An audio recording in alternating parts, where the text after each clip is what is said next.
Alright, so yeah, we've been talking about acids. This is talking a little bit about how it affects the environment.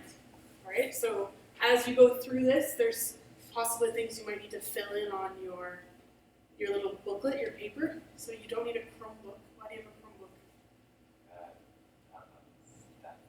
Okay, so you can close that or keep it to the side because we don't need that right now.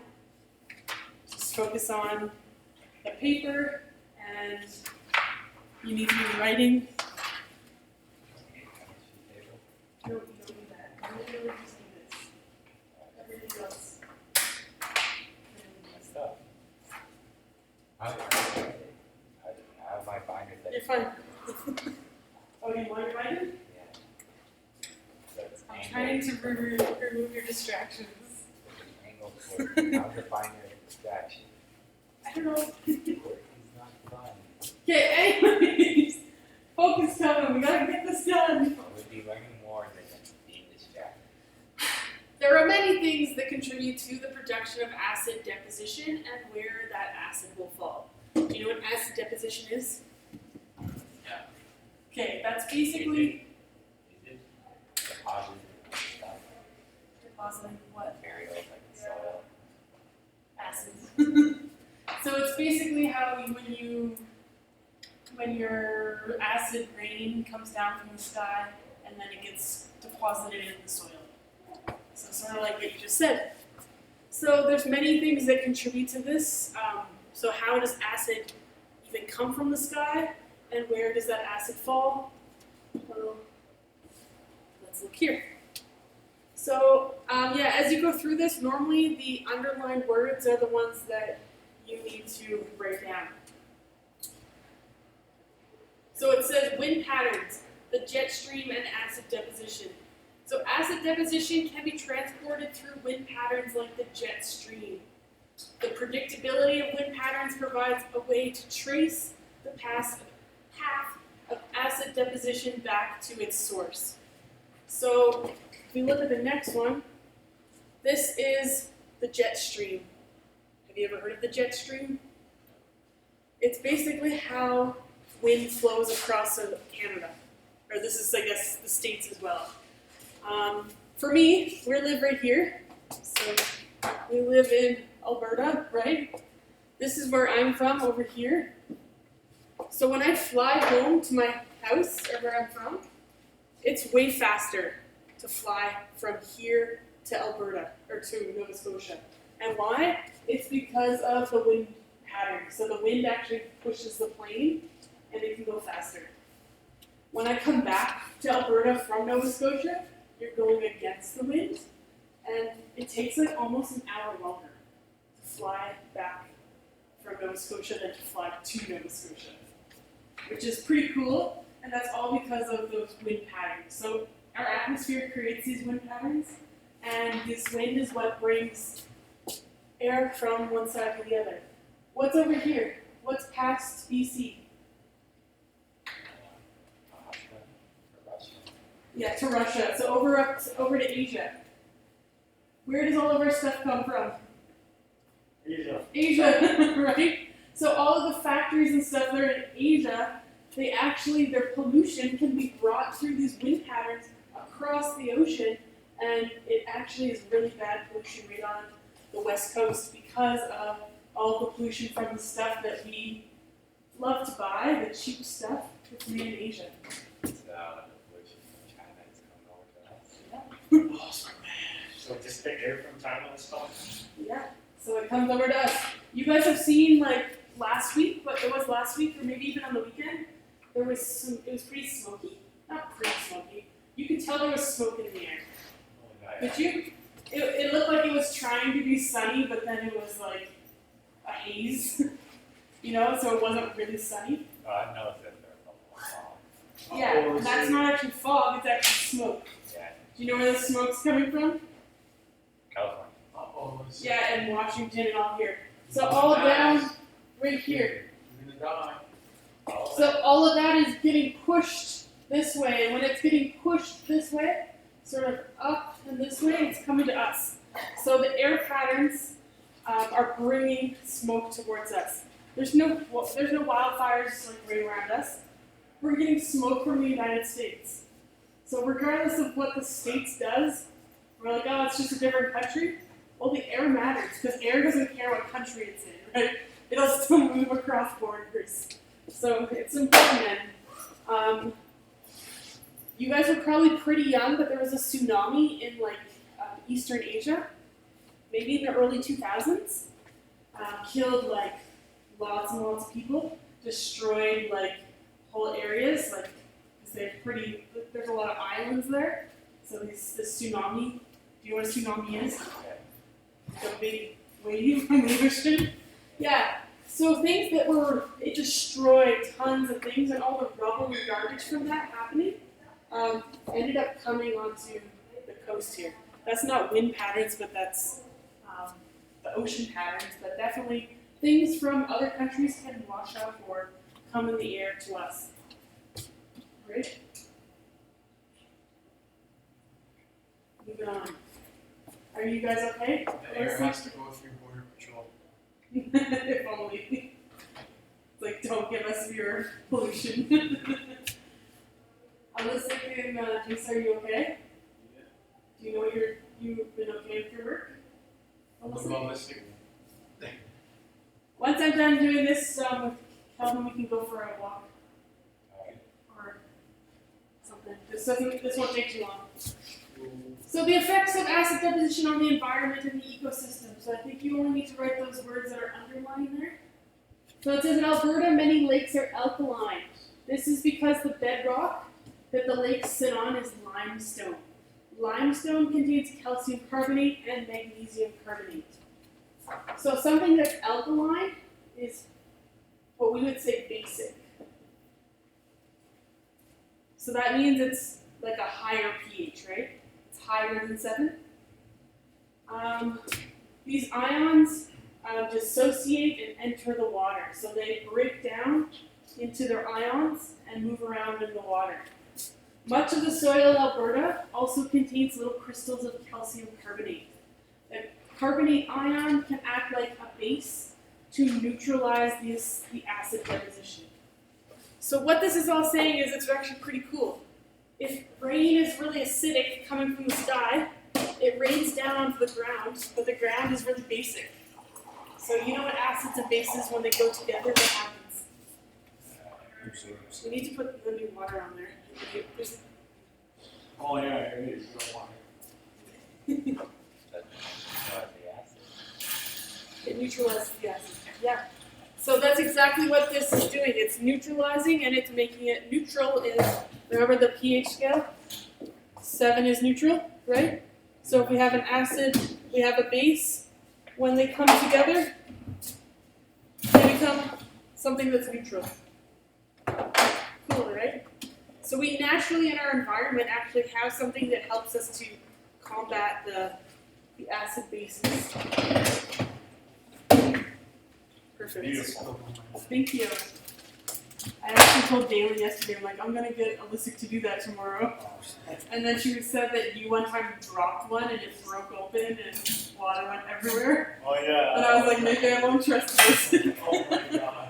I was like 9. Oh, okay. She didn't mention that. I thought it was like Yeah, a month ago or years, something. that was years ago. She was like, Alyssa isn't strong. He broke one of me. Okay.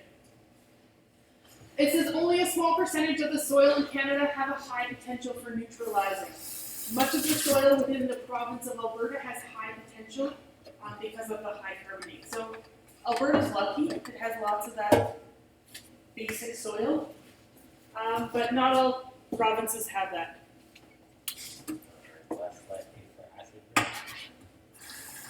We still have just as much acid rain, but because we have good soil, it neutralizes it. If you don't have good soil, then the acid comes down and now your soil's acidic, right? And acidic soil could cause like plants not to be able to grow, right? And remember back to Science 20, all the stuff we learned about like the ecosystem and the different things, levels like primary producers. Do you remember that? Primary consumers, secondary consumers, the food chains. Yeah, so Remember, all of our energy comes from the plants. So if we have bad soil, then we have bad plants, and if we have bad plants, then we can't have other things living there, right? So all of that is really important. The soil is really important. I think soil is really boring to learn about, but it is very important to our ecosystem and everything that's living in the area.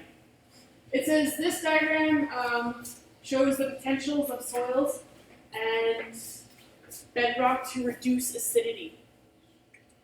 So all of the red ones are really low. So these are areas that basically don't have very much basic. So all those red places, if acid rain comes down, well, their soil sucks. So it's basically on the west coast, a lot of the north, and then Quebec and the east coast. All right. The ones that are high are the green ones. So Alberta, a lot of green. Also, the prairies. What does the prairies do? What happens in the prairies? Do you know the stereotypes of the prairies? I don't know. Like grass.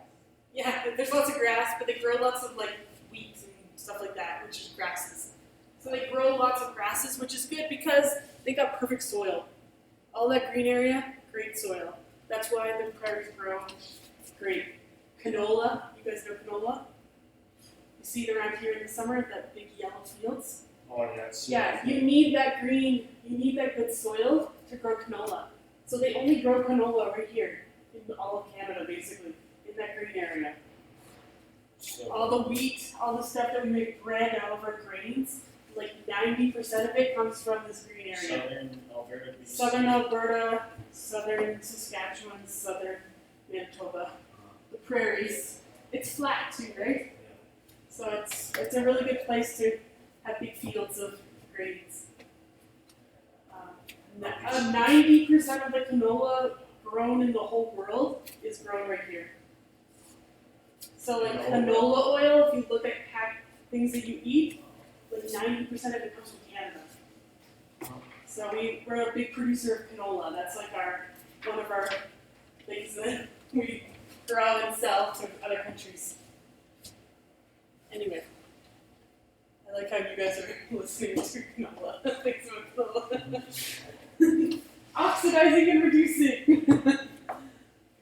Like, you have to do these practice questions. Yeah, so you can do those afterwards. Okay? Um, We'll just do the note part right now. Okay, so we're moving on to buffering. Do you see that on yours? So buffering and buffering capacity. It says the neutralization of acid deposition by bases such as a calcium carbonate prevent the accumulation of hydronium ions. That's a lot. Basically what it means is that if we have bases in the soil, remember that those bases in the soil, then they're not going to produce acids. They're going to stop acids from being created.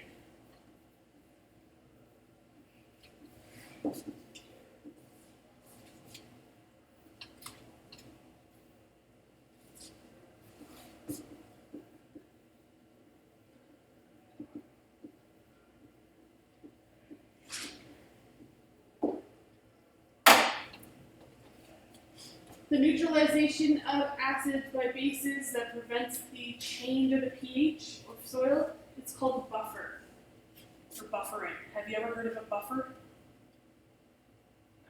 No? In your life? Not necessarily in this case, but have you ever heard that word? Yeah, Buffer? like, What does it mean? Netflix, tree buffer. Oh yeah, your Netflix is buffering.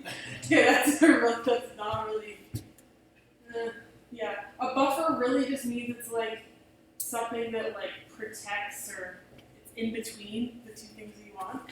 So like I could say if I have a helmet on and I'm riding my bike, the buffer between my head and the pavement is my helmet because it's gonna help to if I fall off, I'm not gonna crack my head open.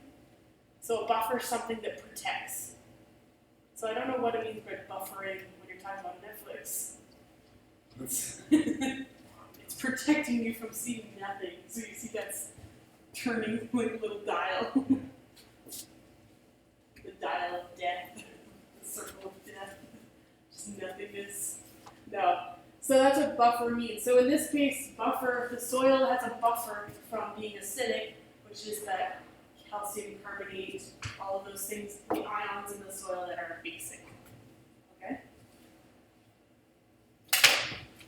Some areas are exposed to acid rain for longer periods of time, eventually develop soil or surface water with lower pH. So if we don't have those buffers, we don't have bases in the soil, and acid rain just keeps coming down, now your soil is going to become a lower pH. Buffering capacity is a measure of the amount of acid that can be neutralized by the soil. So how much acid can the soil take until it's not, it starts to become acidic? That's your buffering capacity. Okay.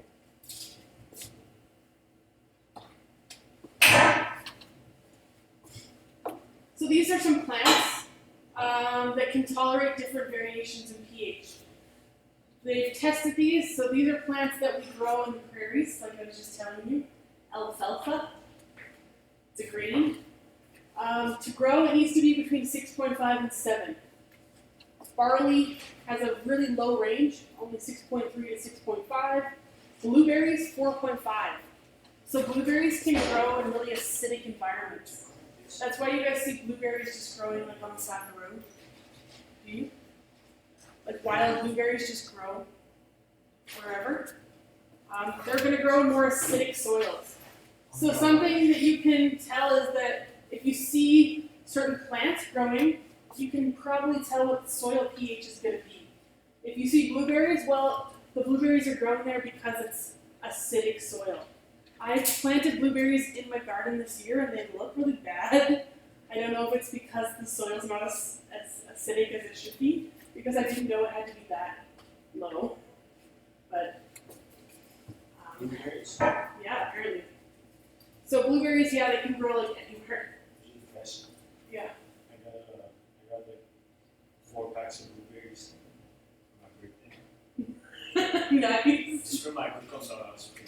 Did she go pick them or? You asked, or I didn't even ask her. She just got me before she got. Even strawberries too, because she doesn't like fruit. Strawberries. That's a cool birthday present, just a whole bunch of fruit.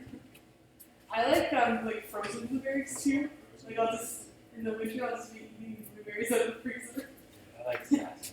Frozen grapes. Saskatoons, frozen grapes are good. They're like popsicles. Candy. Jason doesn't eat fruit though.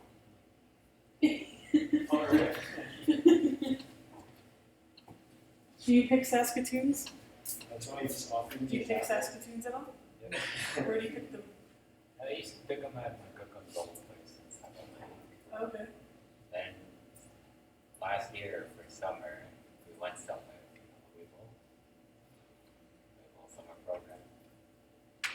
They were all I know that there's a whole bunch of Saskatoons always at by the Lake Park in Wetaskiwin, and people are always there with like big buckets just like, picking them. But I don't know where they are. Else are. I tried to grow some at my house and then they died.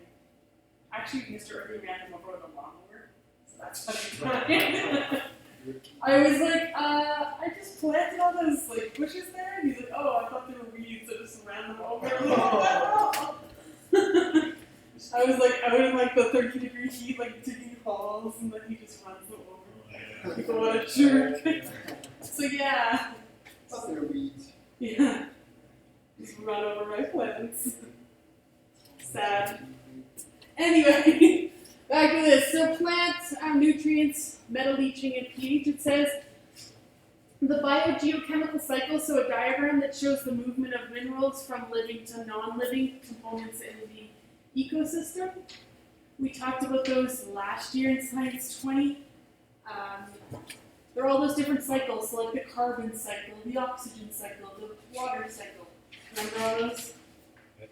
Yeah, so that's what it's talking about. The availability of nutrients in the soil is affected by the soil pH. So the pH changes how much nutrients is in the soil. You caught me 3. I didn't even look at Leaching. Leaching is the removal of metal ions. from the topsoil into the lower level of the soil or surface water. Gaining electrons. Okay, just like a little quieter. You can still talk.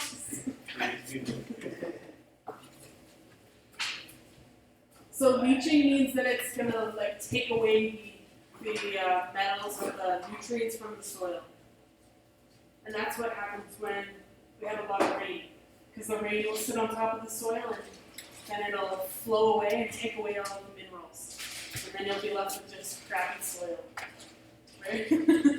You know, after like it rains on the roads, the res roads, and then it gets really like dusty. Like all of those nutrients that were in the soil are getting leached away. So if it was like a garden or something that we wanted to grow stuff in, not good. Miss Rita, Yeah. did you drive into one of the miles in Samson? Yeah, Like, did you go 6 mile? I think That's far. in my first year here. That's a little far. Yeah. My dad stopped powering the power line up, Yeah. get destroyed. Electric Avenue. Yeah. Like that.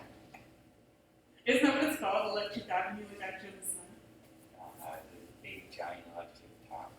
Power line road? Yeah, it's power line. Yeah. I know. House. I live like 2 roads down. Schoolhouse. No, not schoolhouse. They just call it Mackinac Road on the list. But it's actually. This is Schoolhouse Road. I know, my road. Yeah. People just call it Mackinac Road because it's mostly Mackinac. Okay. Because like Quaid. Alright. It says hydronium ions in the soil can react with compounds in the soil and result in leaching. So if we have acid rain coming down, that's something that's going to encourage us to pull the nutrients out of the soil. Increased concentration of aluminum ions in the soil affect the ecosystem in a variety of ways. So we have a lot of aluminum in the soil. It'll decrease the growth of roots, prevent the absorption of calcium, reduce the population of soil bacteria, and therefore slow down the decomposition rate, and cause the gills of fish to clog with mucus.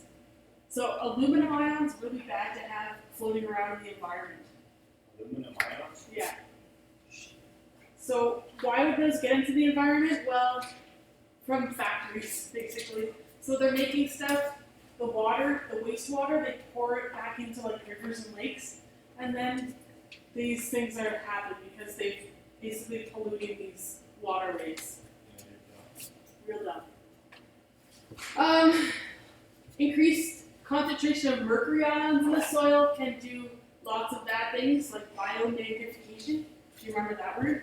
Bio. Do you remember what biomagnification is? Biohazardous material. I think Biomagnification means like if one little fish eats a pollutant and then this bigger fish eats 10 of those little fish, now it's got like 10 pollutants inside of it, and then another big fish eats 10 of them, and now it's got like, it's magnifying as it goes up the food chain. So if you get like these really big like whales, they'll literally be full of pollutants because they ate like a big fish who ate like a whole bunch of littler fish who ate all these, and it like, as it goes up the food chain, it just magnifies, and now you've got like this biohazardous waste. When I was a kid, like a whale, like a dead whale, washed up on the shore, like near my house, where I lived in Nova Scotia, and like they, you know, like a dead thing, you would just like bury it or do something with it, right? But they couldn't actually bury it because there was so much toxins in its body that if they buried it in the soil, then that would leach back into like the water possibly. So they actually had to like, it was biohazardous waste. So like all of this stuff from the factories and stuff that we put in the water, that's what's going to show up in the seafood, right? And that's not good for us when we eat stuff like that. If you guys like tuna, do you? Tuna's a really big fish in the sea, so it's going to have quite a bit of mercury inside of it. So you should not eat a lot of tuna. Like you can eat tuna, just don't eat tuna every day. Because you don't want to put a whole bunch of mercury in your body. Because we know mercury's poisonous to us. And lead and all those things. Isn't that a plant? It's like, it's called a plant. Mercury. Maybe. I don't know. I don't know much about space. I don't know why it's called Mercury. Maybe is it made of mercury? Probably. That's probably somewhere no one could live then. So we'd all die of mercury poisoning. Anyway, it says here mercury ions are converted into methylmercury by microorganisms. Mercury is quickly absorbed by organisms. Mercury is not needed by living organisms and can't be excreted. So it just builds up in your body. So the more you go, we all have mercury probably inside of our body now, and we're never going to get rid of it until we die, and it'll just go back into the soil. Okay? So it's better to take in less mercury if possible. Other metals that can enter an ecosystem through leaching include lead, copper, zinc, cadmium, chromium, manganese, and vanadium. So all these metals, not good for us. Yeah, I agree with that. There are many ways to express the concentration of a substance. We talked about this in Science 20. These three things. So we can measure it in concentration, with moles per liters. We can measure it in parts per million, or we can measure it in parts per trillion. Normally when we're talking about pollutants, we say parts per million. Like in every million molecules, there's this many. Okay? The formula for calculating parts per million is in this data booklet on page whatever. I can't see it. Does it say on your thing what page the data booklet is?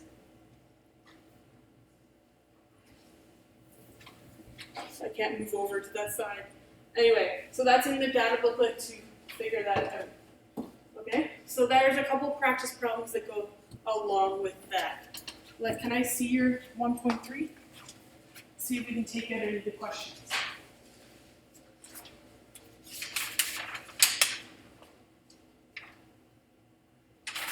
Wait, are you recording? Yes. Hello. Tybo, if you can hear me. This is for Science 30. Oh, never mind. So on the page it says 1 to 4. That's what I'd like you to do. Don't do what is written on the actual paper. And let me double check.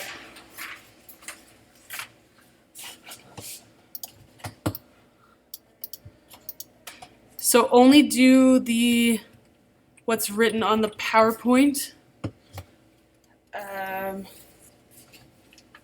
And 29 to 35, I think those are just about this drawing, so that shouldn't be too much. But I will post the textbook there for you. Okay? So you can, Calvin, you can go onto the classroom and find the textbook there. Okay? We're done. We're done.